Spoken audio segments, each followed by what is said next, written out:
രാജ്യസഭാ തെരഞ്ഞെടുപ്പിൽ മീനാക്ഷി നടരാജന്റെ നാമനിർദ്ദേശ പത്രിക തള്ളിയ നടപടി ജനാധിപത്യത്തിന്റെ അട്ടിമറിയാണെന്ന് കോൺഗ്രസ്. കെ.സി. വേണുഗോപാലിന്റെ നേതൃത്വത്തിൽ നേതാക്കൾ തിരഞ്ഞെടുപ്പ് കമ്മീഷന് പരാതി നൽകി. വിവരങ്ങൾ ചേർക്കാൻ അവസരം നൽകിയെങ്കിലും കോൺഗ്രസ് സ്ഥാനാർത്ഥി തയ്യാറാകാത്തതുകൊണ്ടാണ് പത്രിക തള്ളിയതെന്ന് തിരഞ്ഞെടുപ്പ് കമ്മീഷൻ വ്യക്തമാക്കി.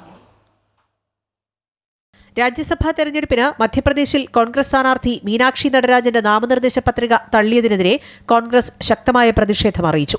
കെ.സി. വേണുഗോപാൽ, ജയറാം രമേശ്, അഭിഷേക് സിംഗ്വി തുടങ്ങിയ നേതാക്കൾ ഡൽഹിയിൽ തെരഞ്ഞെടുപ്പ് കമ്മീഷന് നേരിൽ കണ്ടാണ് പരാതി നൽകിയത്. പത്രിക തള്ളിയ നടപടി പിൻവലിക്കണമെന്ന് കോൺഗ്രസ് നേതാക്കൾ ആവശ്യപ്പെട്ടു. തെരഞ്ഞെടുപ്പ് കമ്മീഷന്റെ നടപടി നിയമവിരുദ്ധവും ജനാധിപത്യത്തിന്റെ അട്ടിമറിയാണെന്നും നേതാക്കൾ ആരോപിച്ചു. തെലങ്കാന കോടതിയിൽ നിലനിൽക്കുന്ന ക്രിമിനൽ കേസിന്റെ വിവരം മീനാക്ഷി നടരാജൻ നാമനിർദ്ദേശ പത്രികയിൽ ഉൾപ്പെടുത്തിയിരുന്നില്ല. ഇക്കാര്യം ചൂണ്ടിക്കാട്ടി ബി.ജെ.പി. പരാതി നൽകിയതോടെയാണ് മീനാക്ഷി നടരാജന്റെ നാമനിർദ്ദേശ പത്രിക തള്ളിയത്. അതേസമയം റിട്ടേണിംഗ് ഓഫീസർ നടപടിക്രമങ്ങൾ പാലിച്ചാണ് തീരുമാനമെടുത്തതെന്ന് തെരഞ്ഞെടുപ്പ് കമ്മീഷൻ വിലയിരുത്തി.